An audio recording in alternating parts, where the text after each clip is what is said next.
দর্শক, রাজধানীর সোহরাওয়ার্দী উদ্যানে ইসলামী ছাত্র শিবিরের ৩১তম সদস্য সম্মেলন শুরু হয়েছে। এই মুহূর্তে জামায়াত ইসলামের সেক্রেটারি জেনারেল কথা বলছেন নেতাকর্মীদের উদ্দেশ্যে। আমরা সরাসরি চলে যাচ্ছি সেখানে। আর্মি ছিল, পুলিশ ছিল, বিডিআর ছিল, র্যাব ছিল, হেলমেট বাহিনী ছিল, ছাত্রলীগ ছিল, সচিবালয় ছিল, সব কিছু ছিল। সব রেখে তিনি পালিয়ে গেছেন। এখন ওনার হাতে কিছুই নাই। সুতরাং ওনার ফিরে আসার কোনো সম্ভাবনা নেই।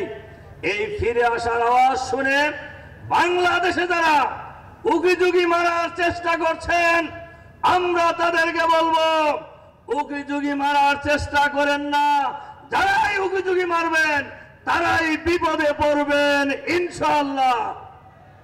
তার কারণ বাংলাদেশের মাটিতে আর কোন ফ্যাসিবাদী শাসন ফিরে আসতে দেওয়া হবে না।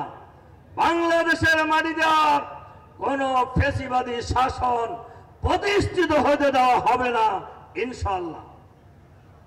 সংগ্রামী ভাই এবং বন্ধুগণ, আমরা এই অন্তর্বর্তীকালীন সরকারের কাছে বলবো, এই যে সচিবালয়ে আগুন লাগা থেকে শুরু করে যত ঘটনা ঘটছে, সম্মানিত ভাই এবং বন্ধুগণ, ইতিমধ্যেই আমাদের আজকের এই অনুষ্ঠানের সম্মানিত প্রধান অতিথি, সম্মানিত আমিরে জামাত ডক্টর শফিকুর রহমান